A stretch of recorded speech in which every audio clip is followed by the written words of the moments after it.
Hold on to your fedoras, folks, because Donald Trump is back with another idea that's about as well thought out as a screen door on a submarine.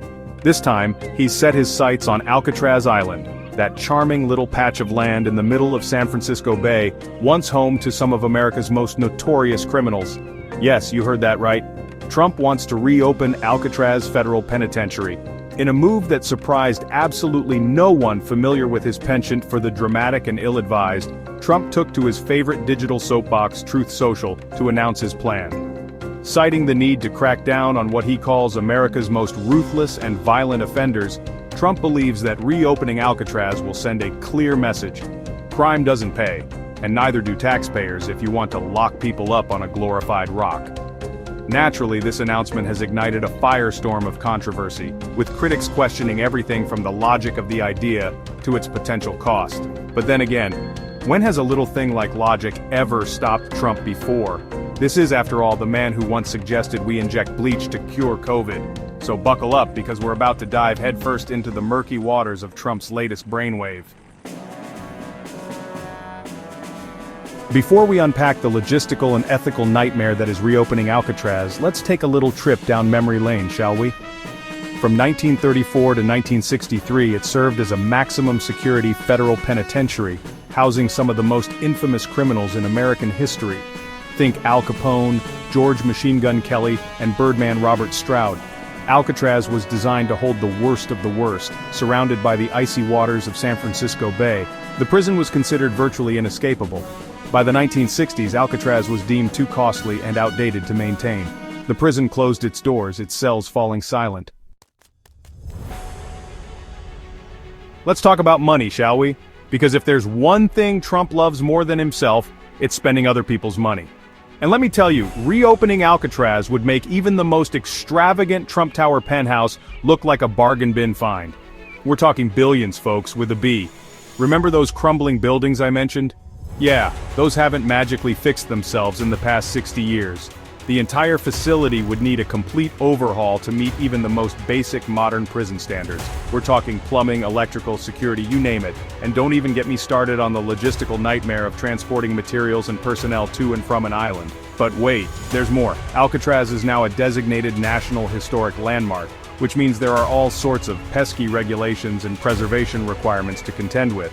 So, it's not like you can just knock down those charming old cell blocks and slap up a shiny new Supermax in their place. Of course, none of this seems to faze Trump, who has never let a little thing like reality get in the way of his grand plans. He probably figures he can just slap his name on the side and call it Trumpcatraz, maybe even build a golf course on the roof. Because if there's one thing America needs right now, it's another monument to Donald J. Trump. Unsurprisingly, Trump's Alcatraz revival has been met with about as much enthusiasm as a skunk at a picnic. Politicians, both Democrats and Republicans, have lined up to denounce the idea, questioning its feasibility, its cost, and frankly, its sanity. Former House Speaker Nancy Pelosi, whose district includes Alcatraz Island, was quick to call Trump's proposal not a serious one, pointing out that the island is now a popular national park and tourist attraction. And let's be honest, folks, who wouldn't prefer to spend a day snapping selfies with former prison cells than, actually being imprisoned in one? The public hasn't been much kinder. Social media has been flooded with memes, jokes, and outright outrage at the thought of taxpayers footing the bill for Trump's latest folly. Even the usually mild-mannered birdwatching community has expressed concern, worried that the presence of hardened criminals might put a damper on their annual Alcatraz Island Turn-Watching Festival. But perhaps the most telling response has come from the Bureau of Prisons itself. When asked about their plans to implement Trump's directive, they issued a statement saying they will comply with all presidential orders. However, they neglected to mention how they plan to do that, given that Alcatraz is currently managed by the National Park Service, not the Bureau of Prisons. It's almost like they're subtly trying to tell us that this whole thing is completely bonkers. Section 5, Trump's Law and Order Playbook, a pattern of controversy. Now let's be clear, folks, this whole Alcatraz thing isn't just some random, out-of-the-blue idea that popped into Trump's head while he was watching The Shawshank Redemption on repeat. This is part of a much larger pattern, a greatest hits compilation, if you will, of Trump's obsession with law and order. Remember when he wanted to send accused gang members to El Salvador without due process? Or how about that time he floated the idea of transferring U.S. prisoners to the Terrorism Confinement Center, CCOT? And who could forget his proposal to open a detention center at Guantanamo Bay for up to 30,000 criminal aliens? It's almost like he's working his way through a checklist of the most authoritarian ideas imaginable. This is the same guy who, during his presidency, directed his administration to deport an alleged MS-13 leader rather than prosecuting him in a U.S. court.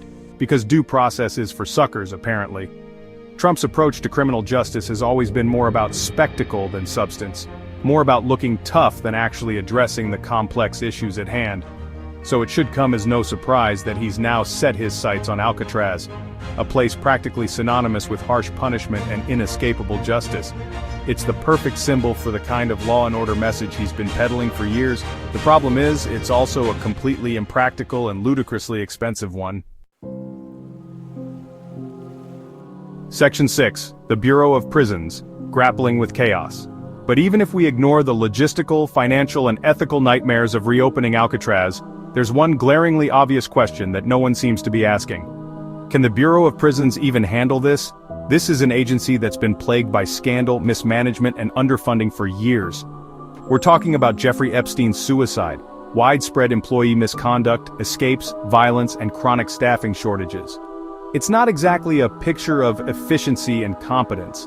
The Bureau of Prisons is currently undergoing major changes in leadership and mission. They're closing some facilities to cut costs while simultaneously building a new prison in Kentucky. And as if they didn't have enough on their plate, they've also agreed to house immigration detainees under an agreement with Homeland Security.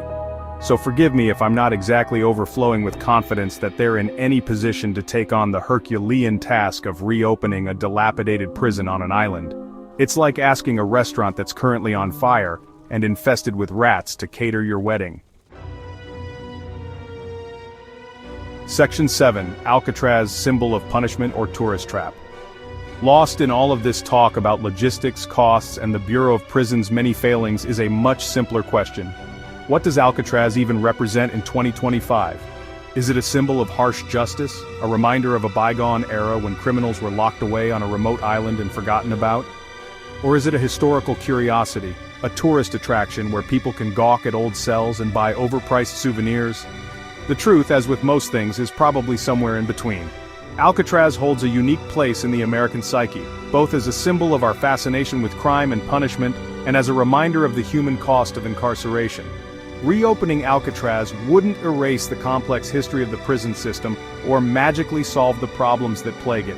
If anything, it would likely exacerbate those problems, diverting resources away from more pressing needs and perpetuating the cycle of mass incarceration. Section 8, a reality check, the implausibility of Trump's proposal. Let's be honest, folks, this whole Alcatraz thing is about as likely to happen as Trump admitting he lost the 2020 election. It's a publicity stunt, a way for him to grab headlines, rile up his base, and distract from his legal troubles. The logistical, financial, and legal hurdles are insurmountable. The Bureau of Prisons is in no shape to take on such a massive undertaking. And frankly, the idea itself is about as outdated and out of touch as Trump's wardrobe. Alcatraz is a relic of a different era, a time when our approach to criminal justice was more about punishment than rehabilitation. Reopening it wouldn't make us safer, it wouldn't deter crime, and it certainly wouldn't address the root causes of violence and incarceration. It's time to face facts, folks. Trump's Alcatraz proposal is nothing more than a pipe dream, a fever dream concocted by a man who seems determined to live in the past.